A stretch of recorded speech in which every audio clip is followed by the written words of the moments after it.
What's up, ladies, gentlemen, everything in between and on the outskirts. Welcome to khazaraanime, where I'll attempt to give my thoughts in a reviewer's type manner on anime that I've watched or was recommended by people for me to take a look at. Today we'll be reviewing the first season of devilmaycry, which is a loose adaptation based off the game series that bears the same name. This franchise is one of the most well-known figures belonging to the infamous game publisher Capcom, who would then give the responsibility of directing the animated series to dyxnt, who also directed another game adaptation known as the Castlevania series. Fun fact, he was also the one behind the arguably divisive and yet cult classic short entitled Power Rangers, which pretty much was a dark realistic perspective of the actual Power Rangers by Saban. This, alongside with other short passion projects, became part of what refers to as the bootleg universe. This is where he would do his own interpretations of popular characters in short films. Mr. Shankar has been the executive producer for films such as Dread, The Grey, and Killing Them Softly, just to name a few, and produced a film that was recommended to us called The Voices. The studio Mir will be the one that will be handling the animation. This animation studio has also had a hand in shows like The Legend of Korra, along with many DC shows and films like Young Justice, Harley Quinn,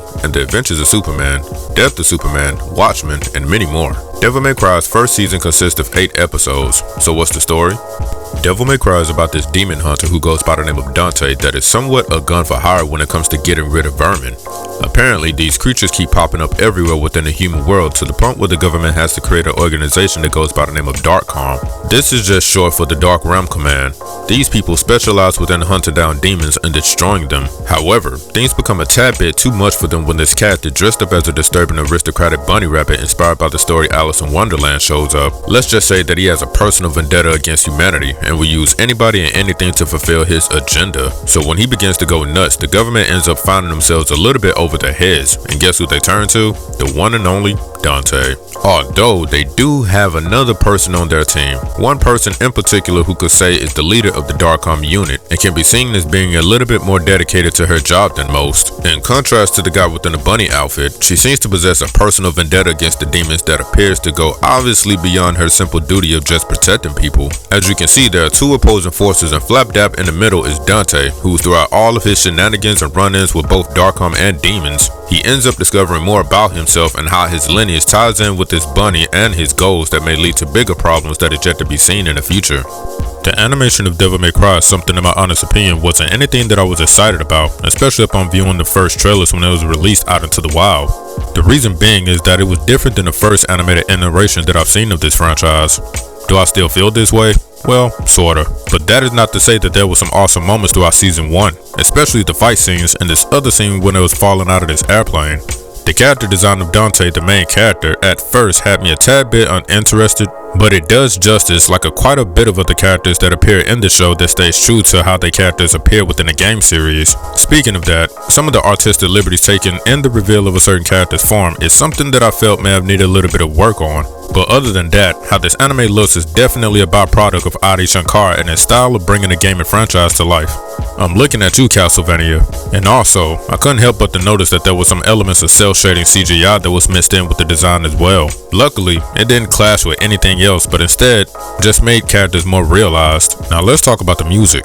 When the trailer first dropped, the song which would serve as the opening kinda caught me by surprise. It was none other than the infamous song Keep Rolling by Limp Bizkit. Now that I think about it, it's kinda befitting given the nature of this show and also what it entails. So I guess the creators in a quest to find a song that embodies quote-unquote cool resulted in this song being chosen. In my honest opinion, the DMC franchise possesses some of the most hard-hitting iconic songs already in their archives that could have served as the opening theme song. For example, they even got Evanescence to create a single specifically for this series called Afterlife.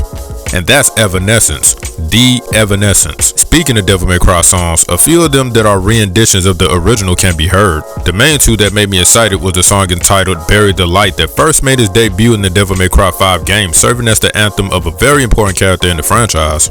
The second is this ending theme that plays during the credits. It's a somber and slow ballad of his rocked out version entitled Devil Never Cry. This song was introduced in the Devilmaycry 3 game. For this DMC show, the original soundtrack is composed of 32 tracks and was done by Power Glove, who has done a couple of projects, not to mention including a couple of game OSTs like Far Cry 3 Blood Dragon. Links will be in the description below if you want to check out the music for yourself. In conclusion, I personally enjoyed season 1 a little bit more than I anticipated, which compared to the viewers of the fanbase had left somewhat somewhat of a divisive outcome. If you are a fan of the Devil May Cry franchise and have played the games, the story here seems to be somewhat of an anagram or a remixed retelling of the plot spanning across the DMC series with key moments and plots intact. Some characters and sequence of events appear to be rearranged that to fans are quite noticeable. To my knowledge, the addition of the character Lady being part of dyxnt seems to be like a new concept realized exclusively within the anime series. Reflecting on it, I understand that dyxnt is somewhat of a plot device which ends up better defining the motivations behind Lady and the angry Easter Bunny due to their experiences. Now, onto the continuity of when this series might be taking place. Warning, there may be minor spoilers for the DMC games. If you have played the first Devil May Cry, it would be safe to say that this anime falls right in, given the age of Dante, the mention of an entity by the name of Mundus, and also the appearance of a very important figure that has been teased a few times throughout the season, or rather, most noticeably, a very particular form he's presented in. All the elements from the first Devil May Cry game appear to be present. However, it's what Dante doesn't know that's the problem. In this season, he doesn't even know what or who he is. If you want to compare the games to this series continuity, it would mean that the events of the Devil May Cry 3 game does not exist because, well, that is what things began in a lot of cases. But wait, this cannot be because of one person. This lady. Her backstory in the anime is somewhat similar to the Devil May Cry 3 counterpart, but the time in which she is introduced into the DMC franchise is definitely altered. The reason being is that we first learn about her existence in DMC 3, not the first Devil May Cry game. Not only that, but what happened within the climactic conclusion of this series will more than likely see the series venture off into Devil May Cry 2's domain with DMC 1 enemies, given the short cameos of two prominent figures that if you blink, you definitely will miss them. As I said before, it'll be best to enter into this anime with the mindset of this series not being a complete word-for-word, bar-for-bar adaptation of the games, but instead a Frankenstein monster taking bits and pieces of certain plots and putting them where it may come off unfamiliar, but within the grand scheme of things will generate somewhat of a cohesive storyline. But you should watch it for yourself to see what I'm talking about. Devil May Cry is now up for you to watch via the subscription-based service Netflix. And until next time, peace.